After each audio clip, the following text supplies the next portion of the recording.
आज यदि हम अपने आसपास भी देखें और उससे भी पहले अपने ही घर में देखें, तो अपने ही छोटे से परिवार में हमारी आपस में एक दूसरे से सही ट्यूनिंग नहीं बैठती।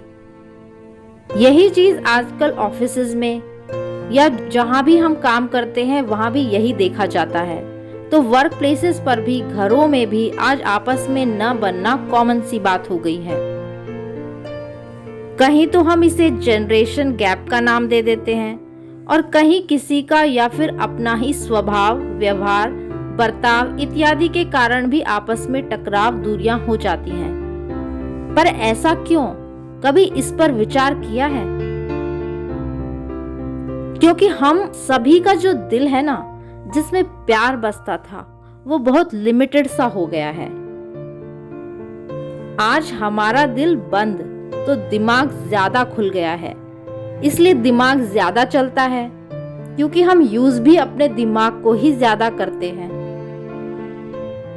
दिल की आवाज सुनने का हमारे पास जैसे टाइम ही नहीं है, या यूं कहें कि दिल की आवाज हमें सुनाई देती ही नहीं है। क्योंकि जो संबंध दिल से निभाने थे, वहां हम दिमाग को यूज करने लग गए, अपने फायदे और नुकसान में ही जैसे सीमित होकर रह गए। अब दिल तो चाहता है आपस में प्यार, परंतु हमारा दिमाग कर देता है आपस में टकरार। क्योंकि दिल में होती है एक्सेप्टेंस और दिमाग रखता है सबसे एक्सपेक्टेशंस, जो फिर पूरी ना होने पर डिस्टरबेंस शुरू हो जाती है, जो कि आपस में डिफरेंसेस का कारण बन जाती है।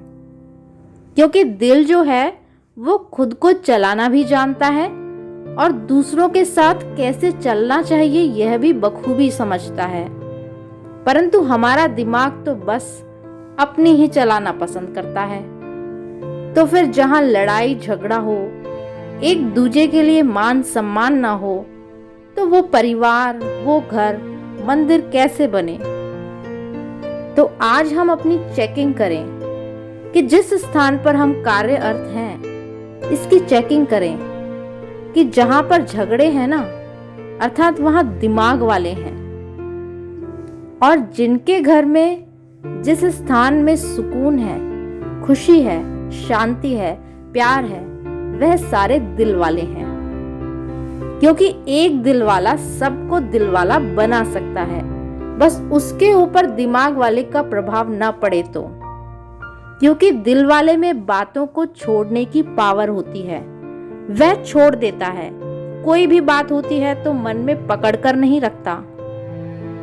और दिल वाला जिद्दी या फिर रिजिड किस्म का भी नहीं होता, वह बातों को छोड़ता है, ठीक कर कर, समझा कर, खराब की खराब नहीं छोड़ता।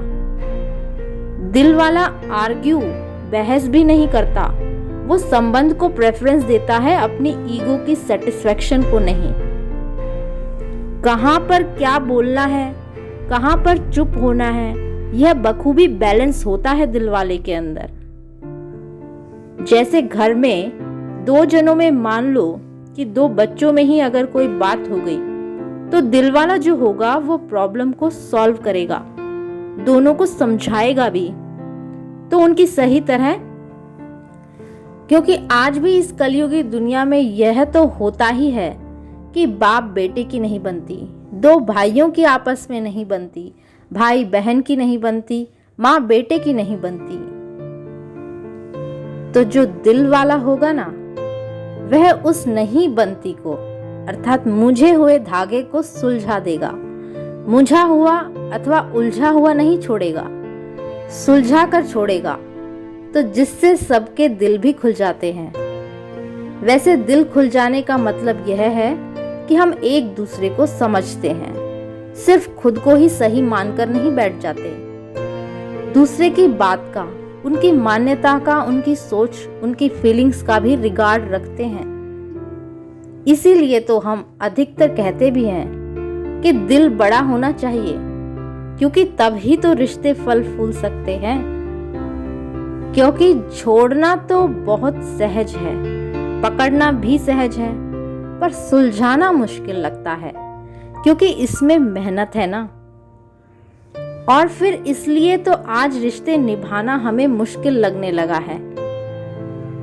परमपिता परमात्मा शिव भी जब इस धरा पर आते हैं तो वो हमें ज्ञान ही दिल खोलने का देते हैं। ज्ञान सुनते हम दिमाग से जरूर हैं, परंतु जब उसको दिल से स्वीकार कर दिल में समा लेते हैं तब हम दिल वाले बन जाते हैं, जो कि अपने दिल की सुनते हैं। क्योंकि हम जानते हैं कि संस्कार सभी के एक जैसे नहीं होते। हमें संस्कार मिलन की रास करनी ही पड़ती है। इसलिए खुद को खुद ही आज चेक करें